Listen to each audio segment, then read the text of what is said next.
Hello everyone. Today we're doing owls. Hoot hoot. Yes, owls are awesome. From ancient times, people have seen them usually as an embodiment, an icon for wisdom. The Greek goddess Athena had an owl as her symbol and companion. Just a little story, indulge me please. Many, many years ago, back in the 1970s, when Poodlepa and I lived in England, in the deep countryside, in the boondocks, and we had this little old cottage that was right next to a huge field.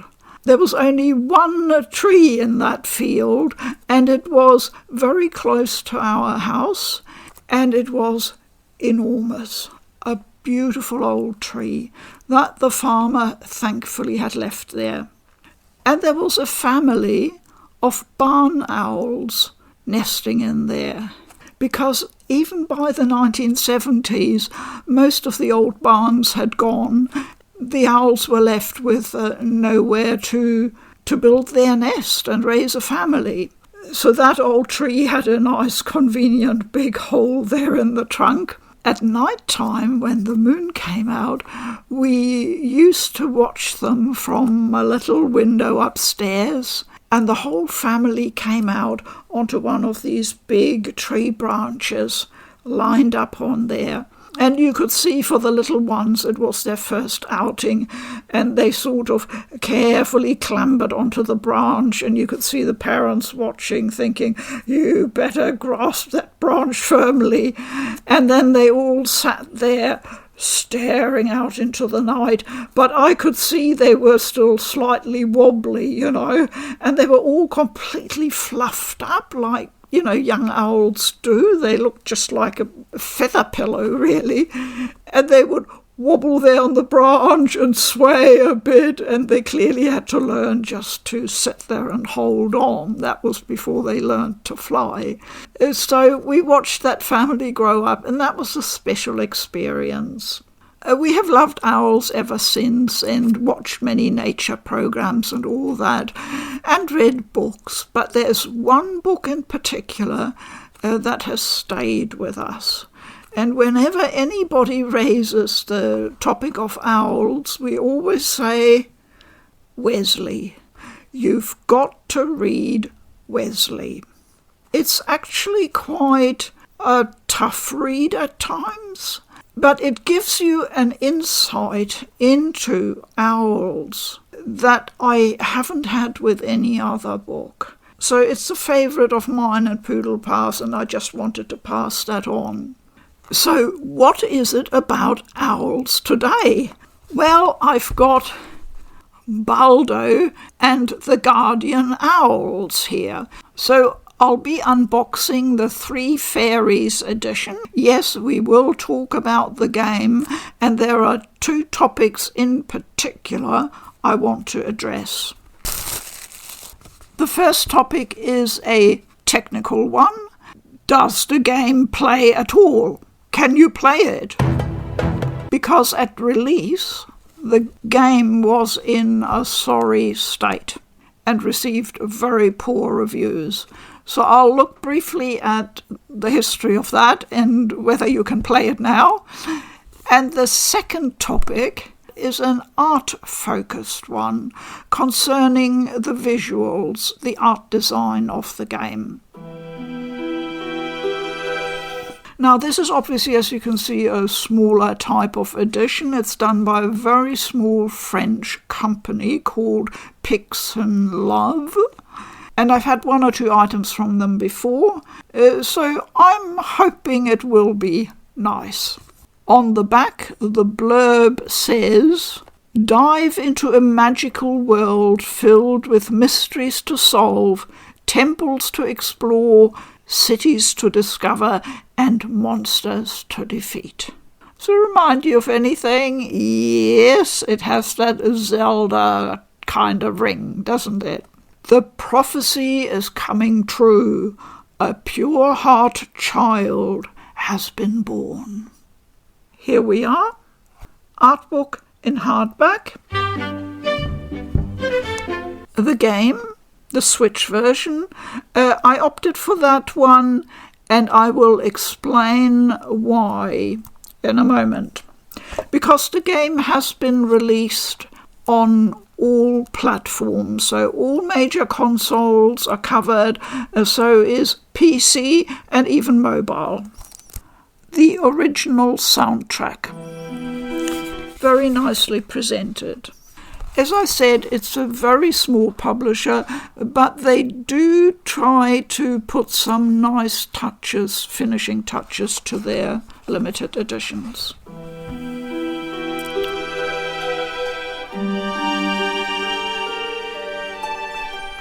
So I'll get a couple of tracks off as usual and put a little bit of background music in where I can. And that's just a divider inside the box. Attention to little details, I like that. And here's the certificate for the edition. So as you can see, only 1,500 were made. And a few art cards with scenes from the game. The two protagonists. And we'll see them in short little clips I've prepared in a moment. The city of Rhodia. And here is the Owl Tower. Very important, because there's a very important owl in there. And you will see that owl. That kind of reminds me of Hobbiton. Before we have a look at the art book, I want to talk a bit about the game first. So the game was released back in 2021, so in August, so exactly 2 years ago. And the developer is a rather small studio, an Italian one. As you can tell from the fact that they covered all console platforms and PC and mobile, that was a very ambitious project. I think they put everything into this one and clearly hoped it would pay off. But the question is, did they overreach? Because at release in 2021, I remember I was excited for the game. I'd heard about it, I'd seen the images. I couldn't wait for it to become available. And then the first reviews came in, and what a shocker. On practically all platforms, the game had severe technical issues that made gameplay unsatisfactory, and many reviewers advised to wait, hoping that there might be patches. Now, one channel I follow is called Switchup. They obviously cover all Switch-related news, and they had also been excited about this game and were equally disappointed. They decided to monitor what was happening with the game in terms of remedial action. I believe they even contacted the developers about it. And then after many months, there was an update video on their channel going through in great detail what work had been put in by the developers to make the game better and what the state of play was. Could you safely buy the game now and expect to be able to play it even if there were some residual issues? And basically the answer was yes. That's what I'd been hoping for and waiting for, and I placed my order for Baldo. But in fact, the first copy of the game I bought was digitally on the Xbox when it came up in a sale. And that's the version I've been playing. Have I had any issues playing it on the Xbox? No, not so far. I haven't finished the game yet. It is actually quite a big one. But I haven't had any of the, really game-breaking types of issues like freezing, crashing, losing save files, extreme lag or stuttering or anything like that. Only very minor problems that you might find really in any small studio game. It is always very disappointing to see what looks like a promising game be released in what's essentially not a thoroughly tested state. That seems to have been the problem. Plus there were some game design decisions that obviously didn't make a lot of sense, and I think they worked on that as well. So who actually made the game? I already mentioned it's an Italian studio. They're called Naps Team, and they're an independent video game studio based in Messina, Sicily. I always have the most beautiful pictures of Messina in my head, especially after watching that brilliant TV series called White Lotus. So Naps Team is in fact the oldest Italian development studio. They were established in 1993 by Fabio Capone, who covers the art side, and Domenico Barba. Their first success was Shadow Fighter on the Amiga in 1994. Now, some of you may possibly know or still remember that game. Then followed by the Gekido series on the original PlayStation and also on the Game Boy Advance. And then came Battle Over the Pacific, Boot Camp Academy, and many others. So let's just have a quick look at some of the early scenes in the game. Let's start with the very first side quest you're likely to come across, and that is Mrs. Iadina's missing chickens, or as we say in New Zealand, chooks. So she's worried that two of them have wandered off, maybe even into the abandoned tower. And we have to find them. Well, I thought, what can be so difficult about finding two missing chickens? It occupied me for a lot of my time in the beginning. Here is a good example of how the fixed camera makes it really difficult sometimes to spot things. You really have to explore every nook and cranny. So we're trying to reach that chook on the roof. Baldo cannot jump or climb, so what the heck do we do now? Here we are at the pond at Grandpa's house. I had to look this one up online. It was driving me crazy. My sense of orientation is not terribly good, and without a really good map, I'm often lost. Anyway, how to get the chook safely down? I had many attempts at this. You can't just drop down, the chook doesn't like it. It has to be done ever so gently. This will try your patience. You can see the joists sticking out there, and you want to very gently slide onto that one, so that from there you can then jump down onto the box. That's the solution. This is a feature so you can ask Luna to either stay in position or to move and follow you, which can be really helpful when you're dealing with spatial puzzles. Here Baldo is returning the other chook, which we found in the abandoned tower. That is a separate quest. I will show you that in a moment because it's really important. Finally, chook rescued from roof, and off we set all the way back to Mrs. Iadina's farm, and we can only walk, not run. Yes, the chook is getting a right royal parade here. So here you're getting to see a little bit of the village. It's all very detailed, and honestly, it's a tiny part of the world. The world in Baldo is pretty big. After a long walk, we're back at the farm, and we now need to put both the chooks back into their respective coops. Well, after a bit of repositioning, I finally worked it out, and Mrs. Iadina is happy. So that was one simple side quest that I managed to complete while doing several other quests as well and working out how these puzzles operate in Baldo, the guardian owls. So let's look at the first main story quest now, the abandoned tower, which will also return a chook. So the game is described in Wikipedia, representing all the different reviews, that it's inspired by The Legend of Zelda and Studio Ghibli films.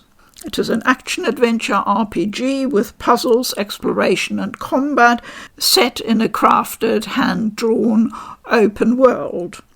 So this is all quite correct and immediately apparent once you start up the game. There is one point, however, and that concerns the art design, where I want to delve a bit deeper. The developers themselves acknowledged that the game is inspired by The Legend of Zelda. Quote, "It isn't focused on combat mainly, although that's a big part of it, but it will share a lot of elements from the Zelda series. At its core, Baldo is a puzzle and dungeon game, although there are plenty of other secrets inside."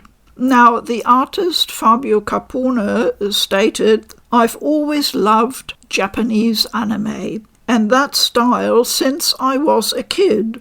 I always dreamed about a game that could bring people into that kind of magical world."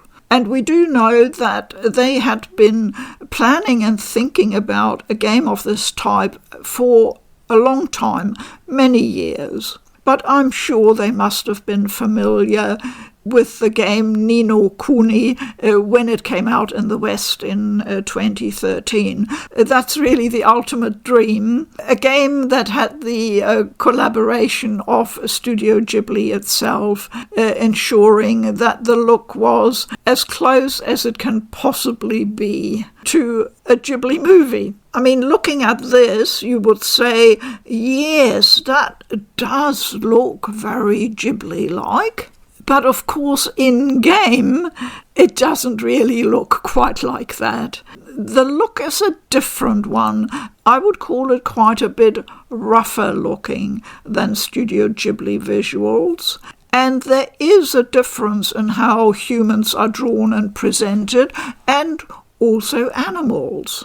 Frankly, I have never seen an owl in any animated movie that looked like this one. And here we have the other chook blithely walking into the dark abandoned tower. Now this is only triggered by talking to that boy you see there. And here we have the quest, Abandoned Owl Tower. This is part of the main quest, and here's the side quest, Missing Chickens. So we are heading into the tower as well.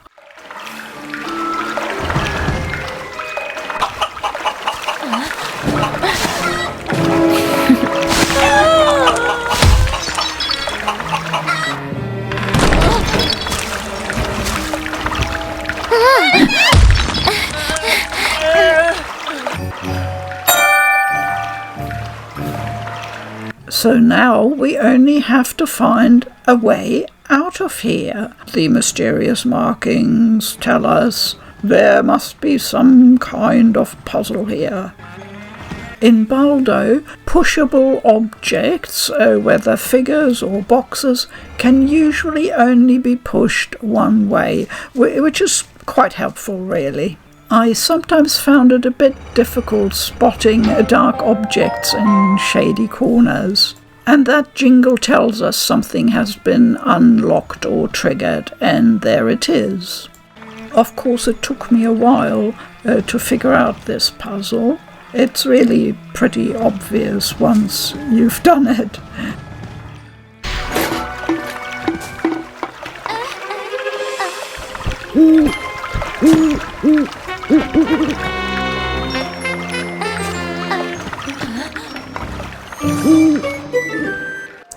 So here we meet our first guardian owl, Enore. There's no time to explain. There never is in these stories, is there? So Baldo is the good old-fashioned chosen one, the pure-hearted child.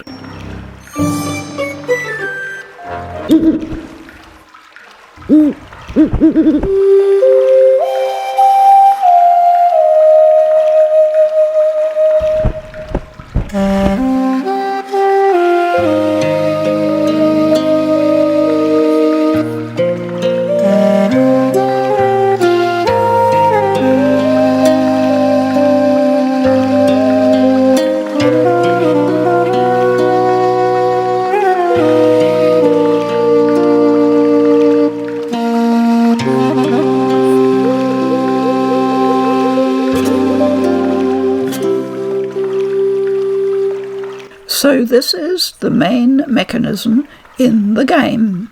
Play the horn on the guardian symbols.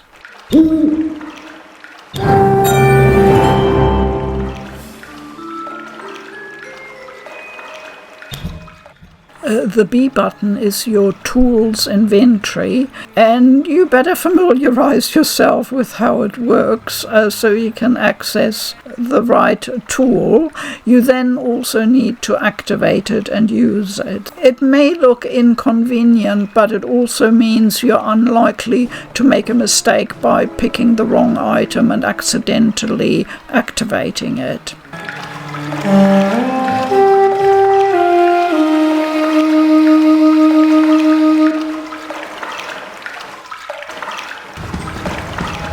So now we can leave the abandoned tower. So Luna now tells us about the big city library with an amazing volume that we need to check out. I can feel another main mission coming along. But first we have to find a way of sneaking into Rhodia territory. Oh yes. Nothing is ever straightforward in Baldo. An old-fashioned adventure. But first we need to head to the abandoned mines and find the hidden path. And that's when I started thinking, well, is it really simply a Ghibli-inspired art style trying to emulate Miyazaki? And I actually see the art style of Baldo as having its own signature. It's not just a copy of Ghibli. I see a lot of other influences in there as well. And Naps is not the only developer who have tried to use the Ghibli style and the cell shading in their games. But Naps Studio is an Italian studio. And I always like to look at the cultural background of the people who made the game, because it's got to be there. You can never wipe that away completely. And Italy has quite a history with comics and animation. I can't go into all that today. It's actually quite fascinating. But I'm looking back to my early experience with comics and animation, and that was reflected pretty much throughout Europe, because there wasn't that much available. We got important comics like Tintin, so that was Belgian French, and that was hugely popular throughout Europe and highly influential.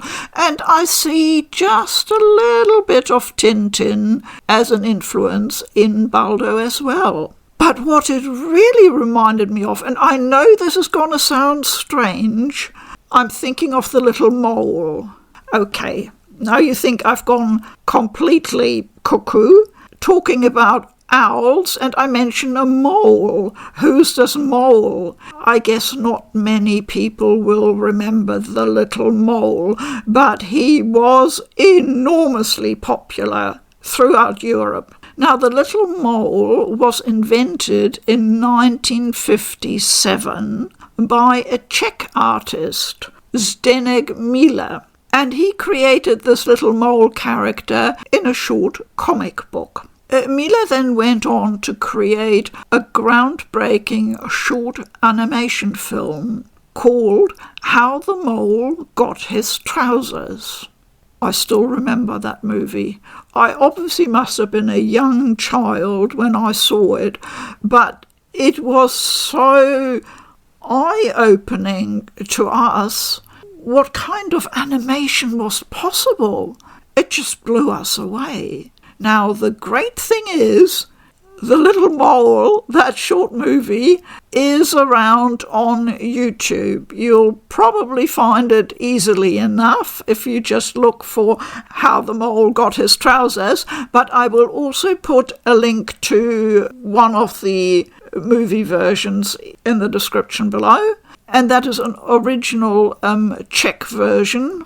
So it's all in Czech language and no subtitles, but honestly, you don't need to understand a word to understand what's going on in that little movie.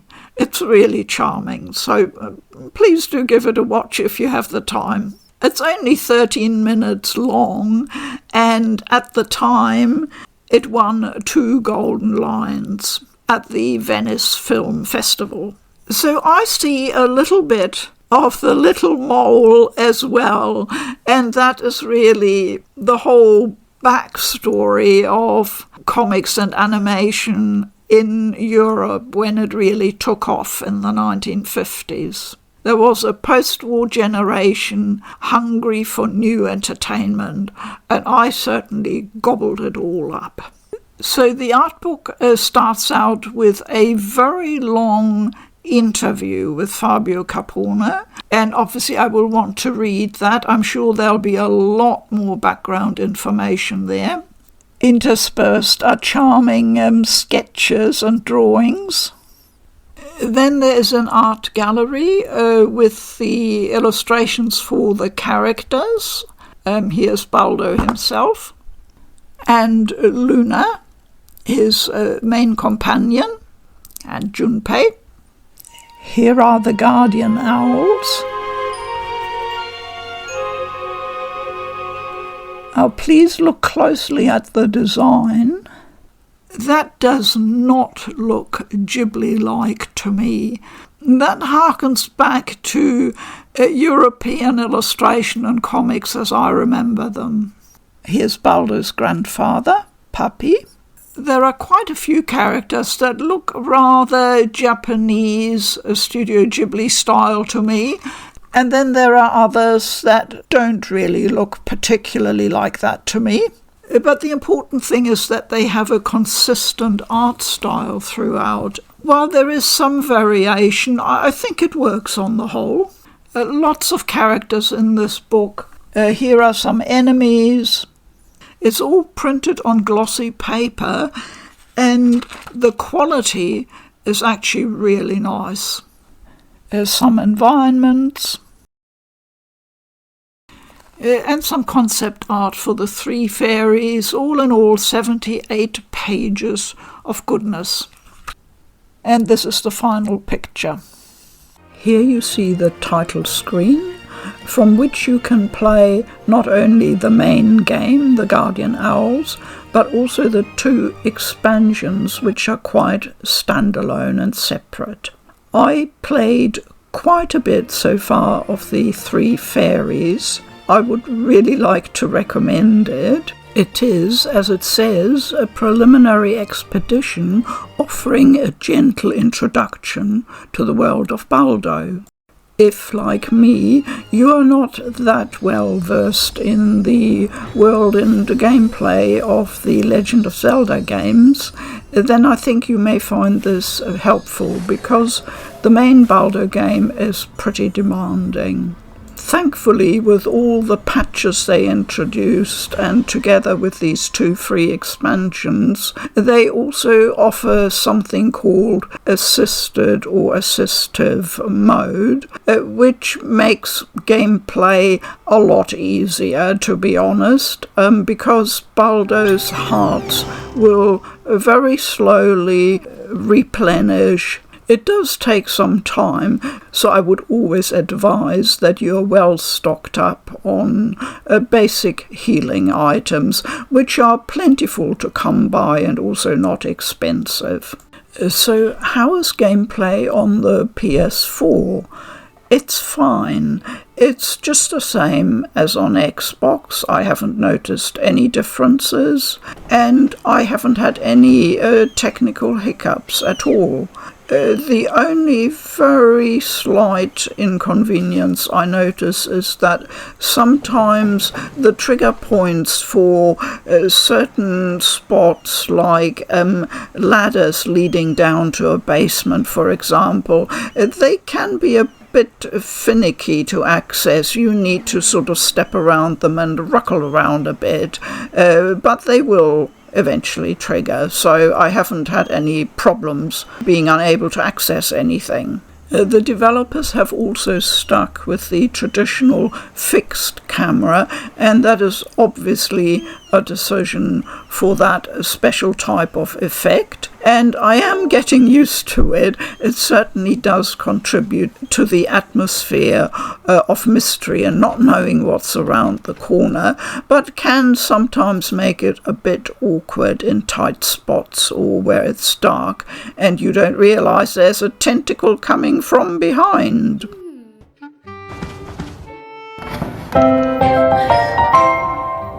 So this is one of the signature boxes in Baldo that you learn to push, and they usually reveal some important spot, as here. And this is the only way you can gain access to the lake. Note how you can walk through the water quite easily in the Three Fairies, something that's a lot trickier and can be more dangerous in the main Baldo game. Last point, I just want to comment on an oddity. Look at the faces of Baldo and his companion.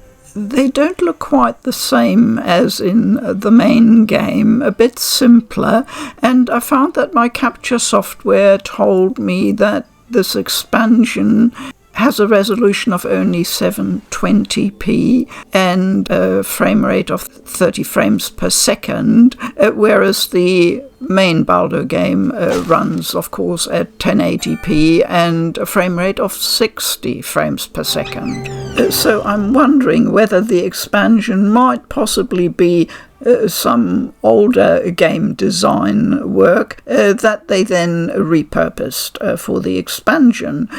Nothing wrong with that, and I'm not carping. I'm certainly not looking a gift horse in the mouth, just some idle speculation on my part. There is an awful lot more I could talk about with Baldo, but I'll leave it at that for today's video. For seasoned Zelda players, there's probably nothing very new in the gameplay here, but I would like to think you might still be charmed and entertained by the adventure of Baldo the Guardian Owls. Yeah.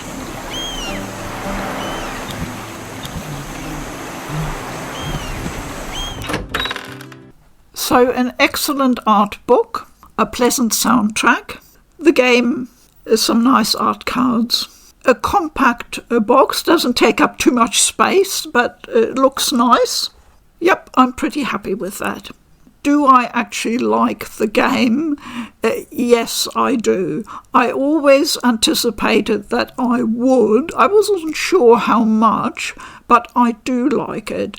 It's got that addictive quality that once you start, you just want to continue roaming around and exploring. It does have some, what I would call occasionally strange and even head-scratching, possibly frustrating side quests about finding chickens, etc. The solution isn't always as obvious as you might think. You may need to do quite a bit of running around to find chickens and other things. Now, normally, I'm rather impatient. That might just throw me for a loop and I'm might just walk away. But I didn't in this case because I simply enjoyed being in the world so much. And even if I didn't solve one particular puzzle or side quest, I found by just walking around and exploring, I found something else to figure out. The game does not hold your hand, and there are no clear markers saying, now go here and do that. Not at all. So you are going on a mysterious adventure, yes. And I think that's what I probably like about it. You can tell that they put a lot of love into this game world. Just looking at the design for the world itself, there's lots of incredibly charming detail. The game, I don't think, is that much about the finer points of combat, let's put it like that. It is about exploration, uncovering mystery, solving puzzles, and fighting in between as well. I'm really happy playing it on my Xbox, but I'm glad I've got the extra option to play it also in handheld mode, because that's always a quite different experience. And I think this game should lend itself rather nicely to that. That's it. That was my OWLS story. That was Baldo. My particular thanks go to the Switchup channel for covering the game so in-depth and brilliantly. And I would advise anyone who's at all interested, especially in the Switch version, to check out their coverage. Thank you very much for watching.